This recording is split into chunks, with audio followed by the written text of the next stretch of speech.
Hi dears, അസ്സാം വലൈക്കും, നമസ്കാരം. നിങ്ങൾക്ക് എല്ലാവർക്കും സുഖമല്ലേ? ഞാനിവിടെ സുഖമായിട്ടിരിക്കണേ. അപ്പോൾ ഇന്ന് ഞാനിവിടെ കാണിക്കാൻ വേണ്ടിയിട്ട് പോണത് സോയാബീൻ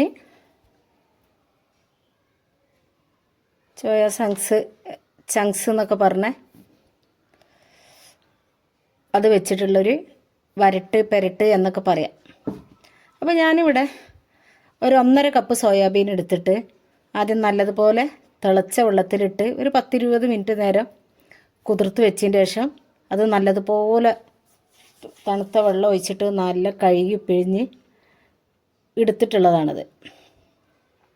അത് എൻ്റെ കയ്യിലുള്ളത് വലുതാണ്, അപ്പോൾ അത് കാരണം ഞാൻ അതൊന്ന് ചെറിയ പീസാക്കിയിട്ട് കൊടുക്കുകയാണ്. അപ്പോൾ വലുതായതുകൊണ്ട് പെട്ടെന്ന് കട്ട് ചെയ്തെടുക്കാൻ സുഖമാണ്. അങ്ങനെ എല്ലാം കഷ്ണങ്ങളൊക്കെ ആക്കി എടുത്തതിൻ്റെ ശേഷം പിന്നെ ഞാൻ ഒരു ചട്ടി അടുപ്പത്ത് വെച്ച് കുറച്ച് വെളിച്ചെണ്ണ അതിലേക്ക് ഒഴിച്ച് കൊടുക്കുകയാണ്. വെളിച്ചെണ്ണ തന്നെ വേണം കേട്ടോ. വെളിച്ചെണ്ണ കയ്യിലില്ലെങ്കിൽ ഓയിൽ ഉണ്ടാക്കുക, വെളിച്ചെണ്ണയിൽ ഉണ്ടാക്കുന്നതാണ് ടേസ്റ്റ് ഉണ്ടാവുക. അപ്പോൾ അതിന് വേണ്ടിയിട്ട് ഞാൻ ഒരു അത്യാവശ്യം വലുപ്പമുള്ള ഒരു സവാള എടുത്തിട്ടുണ്ട്. അതിൽ കുറച്ച് വെളുത്തുള്ളി, കുറച്ച് ഇഞ്ചി, കുറച്ച് പച്ചമുളക് ഇതൊക്കെ ഇട്ടിട്ടൊന്ന് വഴറ്റിയിട്ട് എടുക്കുകയാണ്. അത് വഴണ്ടി വരുന്ന സമയത്ത് അതിലേക്ക് 2 തക്കാളി, ഒരു മീഡിയം സൈസുള്ള 2 തക്കാളി ചേർത്ത് കൊടുക്കുകയാണ്. പിന്നെ അതിലേക്ക് ആവശ്യത്തിനുള്ള മഞ്ഞൾപ്പൊടി, ആവശ്യത്തിനുള്ളതെന്ന് പറഞ്ഞത് ഓരോരുത്തരും ഓരോ അളവിലല്ല ഉണ്ടാക്കുക.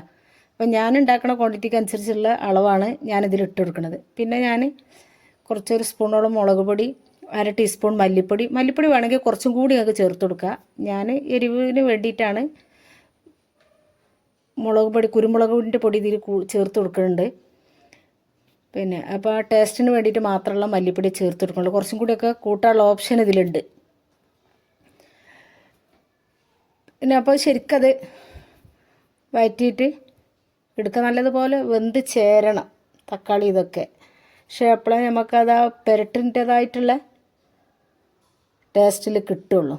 പിന്നെ വേണമെന്നുണ്ടെങ്കിൽ നിങ്ങൾക്ക് ഇതിന് മസാല ഉണ്ടാക്കണമെങ്കിൽ ഉലുവ, വലിയ ജീരകം, കുറച്ച് മല്ലി ഇതൊക്കെ വറുത്ത് പൊടിക്കട്ടോ.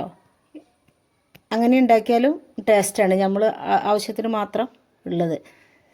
പിന്നെ ഞാൻ ഇതിലേക്ക് ഇട്ട് കൊടുക്കുന്നത് പെരുംജീരകത്തിൻ്റെ പൊടിയാണ്. എൻ്റെ കയ്യിൽ പൊടികളുള്ളതുകൊണ്ടാണ് ഞാൻ മസാല ഉണ്ടാക്കുന്നത് കാണിക്കാഞ്ഞത്.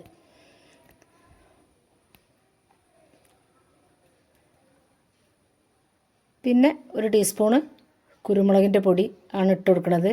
ഞാൻ ശേഷം കുരുമുളക് ചേർത്ത് കൊടുക്കുന്നുണ്ട് കേട്ടോ. ഇപ്പം ഞാൻ ഇതിലേക്ക് കുറച്ചിട്ട് കൊടുത്തതാണ്.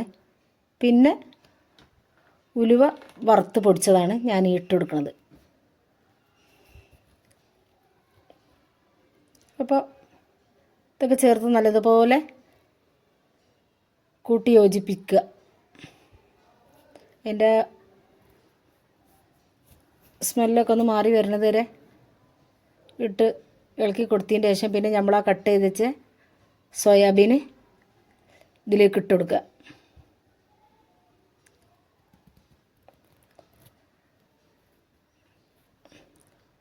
ഇട്ട് കൊടുത്തതിൻ്റെ ശേഷം നല്ലതുപോലെ ഇളക്കി കൊടുക്കുക. നല്ലതിൽ മസാല പിടിച്ച് വരാൻ സമയമെടുക്കും. അപ്പോൾ അതുകൊണ്ട് നല്ല ഇളക്കി യോജിപ്പിക്കുക തന്നെ വേണം. 1-2 തട്ടൽ തട്ടിയിട്ട് ആക്കി എടുക്കാൻ പറ്റില്ല. പിന്നെ ആവശ്യത്തിനുള്ള ഉപ്പ് ഈ സമയത്താണ് ഞാൻ ചേർത്ത് കൊടുക്കുന്നത്. അപ്പം എങ്ങനെ നമ്മൾ ഇളക്കിയെടുത്താലും ഇതിലൊരു മസാല പിടിക്കാത്ത മാതിരി ലാസ്റ്റിക്ക് നമുക്കിതിൽ മസാല പിടിച്ച് വരുന്നത് അറിയുള്ളൂ. അപ്പോൾ ഇതിലേക്ക് ഞാൻ 1/3 കപ്പാണ് എടുത്തിട്ടുള്ളത്.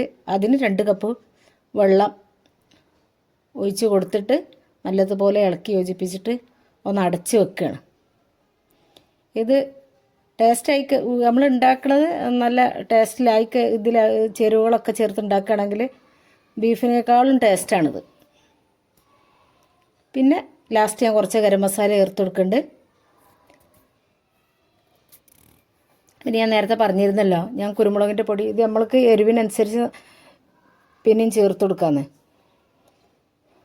അപ്പോൾ ഞാൻ കുറച്ചും കൂടി കുരുമുളകിൻ്റെ പൊടി ചേർത്ത് കൊടുത്തിട്ടുണ്ട്. പക്ഷേ ഇതിൽ വീഡിയോയിലത് വന്നിട്ടില്ല.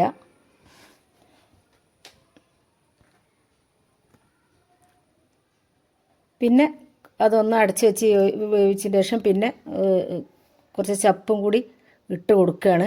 അപ്പോൾ ഇത്രയൊക്കെ തന്നെ വീഡിയോ ഉള്ളൂ. ഒരു ലൈക്ക് ഒന്ന് സപ്പോർട്ട് ചെയ്യണം. സബ്സ്ക്രൈബ് ചെയ്യാതെ ആരെയും കാണുകയാണെങ്കിൽ പ്ലീസ് ഒന്ന് സബ്സ്ക്രൈബ് ചെയ്യണം. നിങ്ങളുടെ ഫ്രണ്ട്സിനും ഫാമിലിക്കൊക്കെ ഒന്ന് ഇത് ഷെയർ ചെയ്ത് കൊടുക്കണം. ഓക്കെ, അസ്സലാമു അലൈക്കും.